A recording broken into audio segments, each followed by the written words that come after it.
ഈശോയിൽ പ്രിയപ്പെട്ടവരെ, നമ്മുടെ അമ്മയുടെ അമലോത്ഭവ തിരുനാളാണ് ഇന്ന്. പാപരഹിതയായി ജനിച്ചു എന്നാണ് അമലോത്ഭവത്തിൻ്റെ അർത്ഥം. ഇന്നത്തെ സുവിശേഷത്തിൽ മാലാഖ മറിയത്തെ അഡ്രസ്സ് ചെയ്യുന്നത് hail Mary full of grace എന്നാണ്. ഫുൾ ഓഫ് ഗ്രേസ്, കൃപ നിറഞ്ഞവളെ സ്വസ്തി, കർത്താവ് നിന്നോടുകൂടെ. അപ്പോൾ മറിയം കൃപ നിറഞ്ഞവളായിരുന്നു മാലാഖ വരുന്നതിന് മുമ്പും എന്നുള്ളതാണ് ഈ ഡോക്ടറിൻ്റെ പുറകിലുള്ള തിയോളജി. കൃപ എന്ന് പറഞ്ഞാൽ എന്താണ്? കൃപ നമ്മൾ ഗ്രേസ് നമ്മൾ ട്രാൻസ്ലേറ്റ് ചെയ്യുന്നത്. What is grace? Catechism of the Catholic church രണ്ട് തരം ഗ്രേസ് ഉണ്ടെന്ന് പഠിപ്പിക്കുന്നുണ്ട്. ഒന്ന് സാങ്ക്ടിഫയിങ് ഗ്രേസ്, നമ്മളെ ദൈവവുമായിട്ട് റിലേറ്റ് ചെയ്യിക്കുന്ന ഗ്രേസാണ് സാങ്ക്ടിഫയിങ് ഗ്രേസ്. അതൊരാളിൽ മാമോദീസായിലൂടെ ഒരാൾക്ക് ലഭിക്കും, അത് അയാളിൽ സ്റ്റേ ചെയ്യും.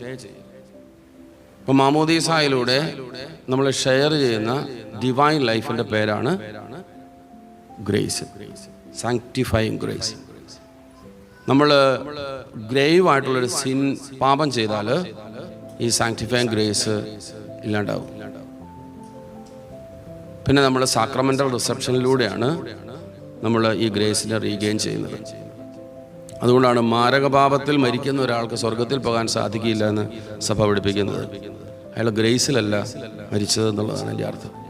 അതുകൊണ്ടാണ് മരിക്കാറാകുന്ന ആളുകൾക്ക് നമ്മൾ നിർബന്ധമായും നമ്മൾ രോഗീലേപനം കൊടുക്കുന്നത്, അന്ത്യകൂദാശ കൊടുക്കുന്നത്, കുർബാന കൊടുക്കുന്നതൊക്കെ അയാൾ ഗ്രേസിലേക്ക് കടന്നു വരാൻ വേണ്ടിയിട്ടാണ്. അപ്പം ഈ നഷ്ടപ്പെട്ടു പോയ ദൈവ ജീവനെ സ്വീകരിക്കാൻ. ഇപ്പം സഭ പഠിപ്പിക്കുന്നത് മറിയം അവളുടെ ഉത്ഭവത്തിൻ്റെ ആദ്യം മുതലേ ഈ ദൈവജീവൻ കൊണ്ട് നിറഞ്ഞിരിക്കുന്ന ആളായിരുന്നു.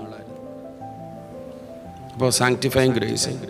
രണ്ടാമതൊരു തരം ഗ്രേസ് ഉണ്ട്, അത് ആക്ച്വൽ ഗ്രേസ് എന്ന് പറയുന്നത്. ആക്ച്വൽ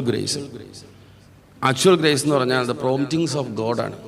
ദൈവം നമ്മളോട് പ്രോംപ്റ്റ് ചെയ്യുന്ന കാര്യങ്ങൾ, അത് നമുക്ക് ചെയ്യുമ്പോൾ നമുക്ക് കിട്ടുന്ന കൃപയുടെ അഡീഷൻസ് ആണ്. Additions of grace. നമ്മുടെ മോറൽ ലൈഫ് കൊണ്ട്, നമ്മുടെ പ്രെയർ കൊണ്ട്, നമ്മുടെ സാക്രമെൻ്റൽ ലൈഫ് കൊണ്ട് നമുക്ക് കിട്ടുന്ന, നമ്മുടെ ആക്ട്സ് ഓഫ് ചാരിറ്റി കൊണ്ട് നമുക്ക് ലഭിക്കുന്ന കാര്യമാണ് ആക്ച്വൽ ഗ്രേസ്. ആക്ച്വൽ എന്ന് പറഞ്ഞാൽ the grace that we receive by doing an act. Actual grace. ഇപ്പോൾ പ്രാർത്ഥിക്കുമ്പോൾ നമ്മൾ റോസറി ചൊല്ലുമെന്ന് വിചാരിക്കുക, നമുക്ക് ഗ്രേസ് ലഭിക്കുന്നുണ്ട്. അത് നമ്മളിൽ ഓൾറെഡി ഉള്ള സാങ്ക്ടിഫയിങ് ഗ്രേസിനെ എൻഹാൻസ് ചെയ്യുക. നമ്മൾ വിശുദ്ധ കുർബാന സ്വീകരിക്കുകയാണ്, കുർബാന സ്വീകരിക്കണം. We are enhancing our actual grace as well. നമ്മളൊരാൾക്ക് നന്മ ചെയ്യുവാണ്, ഒരു സഹായം ചെയ്യാൻ നിങ്ങൾ തീരുമാനിച്ചു. നിങ്ങൾ by doing that kind of charity you are enhancing your actual grace. അതൊരു പ്രവൃത്തി ചെയ്യുന്ന സമയത്ത് മാത്രമാണ് ആക്ച്വൽ ഗ്രേസ് ലഭിക്കുന്നത്. ഇപ്പം നമ്മുടെ സ്റ്റാനിയും ജോസിയായിട്ട് നമ്മുടെ കൈക്കാരന്മാരാണ്.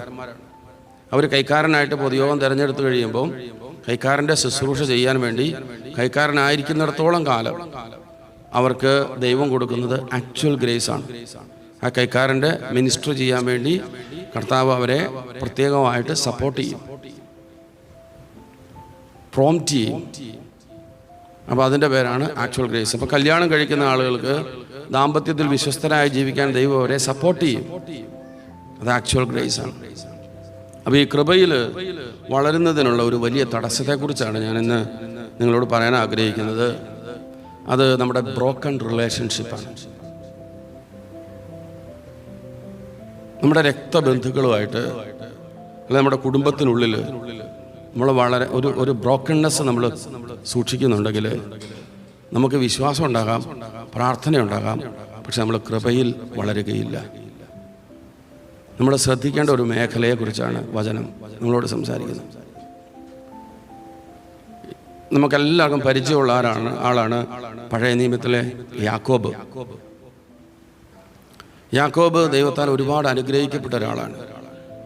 നമ്മൾ കുർബാനയെ പോലെ യാക്കോബിൻ്റെ ദൈവമേ എന്ന് വിളിക്കുന്നുണ്ട്. യാക്കോബിൻ്റെ ദൈവമേ, ഗോഡ് ഓഫ് ജേക്കബ് എന്ന് നമ്മൾ വിളിക്കുന്നത് യാക്കോബ് അത്രമേൽ അനുഗ്രഹിക്കപ്പെട്ട ഒരാളായിട്ടാണ്. പക്ഷേ യാക്കോബിൻ്റെ ആദ്യകാല ജീവിതം, യാക്കോബിൻ്റെ ദൈവം അനുഗ്രഹിച്ചിട്ടും യാക്കോബിനെ അനുഗ്രഹത്തെ എക്സ്പീരിയൻസ് ചെയ്യാനോ അനുഗ്രഹത്തെ ജീവിക്കാനോ പറ്റാതെ പോകുന്ന ജീവിതമാണ് ആദ്യകാലം. യാക്കോബിൻ്റെ അപ്പൻ ബ്ലസ് ചെയ്തു. പക്ഷേ ആ ബ്ലെസ്സിങ് അയാൾ എങ്ങനെയാണ് സ്വന്തമാക്കിയത്? By cheating. യാക്കോബിൻ്റെ ചേട്ടൻ്റെ ബർത്ത് റൈറ്റ് ക്ലെയിം ചെയ്തെടുത്തു. എങ്ങനെയാണ് യാക്കോബ് അത് സ്വന്തമാക്കിയത്? By cheating his brother. He claimed the blessing. അപ്പോൾ അതുകൊണ്ട് എന്നിട്ട് ആ വഞ്ചിച്ച് നേടിയ അനുഗ്രഹത്തിൻ്റെ വീട്ടിൽ യാക്കോബിനൊരു പ്രോസ്പെരിറ്റി ഉണ്ടായില്ല. അതുകൊണ്ട് യാക്കോബ് ഒളിച്ചോടി ദൂരെ അമ്മയുടെ ആങ്ങളയുടെ വീട്ടിൽ ലാബാൻ്റെ അടുത്ത്. അപ്പോൾ ലാബാൻ്റെ അടുത്ത് ചെന്ന് ജീവിക്കുമ്പോൾ യാക്കോബ് അനുഗ്രഹിക്കപ്പെട്ടോ? ഇല്ല. യാക്കോബ് ഒരു കല്യാണം കഴിക്കാൻ ആഗ്രഹിച്ചു. റാഹേൽ എന്ന് പറയുന്ന സുന്ദരിയെ കല്യാണം കഴിക്കാൻ ആഗ്രഹിച്ചു. കല്യാണ രാത്രിയിൽ മണവാട്ടിയുടെ വെയിൽ റിമൂവ് ചെയ്തപ്പോഴാണ് അയാൾക്ക് മനസ്സിലാകുന്നത് റാഹേലല്ല, ലയയാണെന്ന്. അയാൾ ചീറ്റ് ചെയ്യപ്പെടുകയാണ്. ആഗ്രഹിച്ച ഇത് ലഭിക്കാതെയും കിട്ടിയതിനെ ആസ്വദിക്കാനാവാതെയും ജീവിക്കുന്ന ഒരു യാക്കോബുണ്ട്. അയാൾ വർഷങ്ങൾക്ക് ശേഷം അയാൾ തിരിച്ച് സ്വന്തം നാട്ടിലേക്ക് വരിക, ചേട്ടനെ കാണാൻ, ചേട്ടനുമായിട്ട് റിക്കൺസൈൽഡ് ആകാൻ. യാക്കോബിൻ്റെ ചേട്ടൻ്റെ പേരെന്താണ്? ഏസാവ്. അപ്പോൾ ഏസാവിനെ കാണാൻ വേണ്ടി പോവുകയാണ്. ഏസാവിനെ കാണുമ്പോൾ അയാൾ പറയുന്നുണ്ട്, ഞാൻ ദൈവത്തെ കണ്ടതുപോലെയാണ് അങ്ങയുടെ മുഖം കണ്ടപ്പോൾ എനിക്ക് തോന്നിയതെന്ന്. പക്ഷേ യാക്കോബ് ഏസാവിനെ കാണാൻ വേണ്ടി തിരിച്ചു വരുമ്പോൾ ഈ യാക്കോബ് ഒരുപാട് പ്ലാൻ ചെയ്യുന്നുണ്ട്. തൻ്റെ അസറ്റ്സിൽ അയാൾ രണ്ടായിട്ട് ഡിവൈഡ് ചെയ്തു. ഇൻ കേസ് ഏസാവ് യുദ്ധം ചെയ്ത് തൻ്റെ പ്രോപ്പർട്ടിയെല്ലാം നശിപ്പിച്ചാലും ദരിദ്രനായി പോകാതിരിക്കാൻ വേണ്ടി ഒരു പാർട്ട് അയാൾ മാറ്റിവെച്ചു. ഏസാവിനെ കാണുമ്പോൾ സന്തോഷിപ്പിക്കാൻ വേണ്ടി ഒരുപാട് ഗിഫ്റ്റുകൾ അയാൾ ലൈൻ ബൈ ലൈനായിട്ട് സെറ്റ് ബൈ സെറ്റായിട്ട് അറേഞ്ച് ചെയ്തു. അവസാനം അയാൾ യാബോക്ക് എന്ന് പറയുന്ന ഒരു പുഴയുടെ തീരത്ത് വന്നു. അയാളുടെ ഭാര്യയും മക്കളെയും സമ്പാദ്യം എല്ലാം അപ്പുറം കടത്തി. എന്നിട്ട് അയാൾ പുഴയുടെ ഇക്കരെ ഒറ്റയ്ക്ക് നിൽക്കുന്നുവെന്ന് ബൈബിളിൽ ഉൽപ്പത്തിയുടെ പുസ്തകം 32-ാം അധ്യായത്തിൽ അവിടെ വെച്ച് അയാൾ ദൈവത്തെ കാണും. പക്ഷെ ദൈവത്തിൻ്റെ അടുത്ത് അയാൾ യുദ്ധം ചെയ്യുകയാണ്, ദൈവമായിട്ട് യുദ്ധം ചെയ്യുകയാണ്.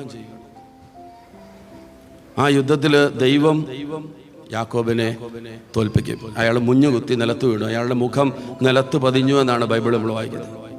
അങ്ങനെ നിലത്ത് മുഖം മുട്ടി വീണ് കിടക്കുന്ന യാക്കോബ് ദൈവത്തോട് പറയാണ്, ഇനി എന്നെ അനുഗ്രഹിച്ചിട്ടല്ലാതെ ഞാൻ വിടുകയില്ല.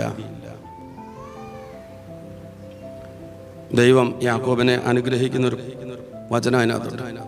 അയാൾ പുലരാറായപ്പോൾ അയാൾ പുഴ കടന്ന് തുങ്കി ഞൊണ്ടി ചട്ടുകാലനായിട്ട് അയാൾ ബ്രദറിൻ്റെ അടുത്തേക്ക് പോവുകയാണ്.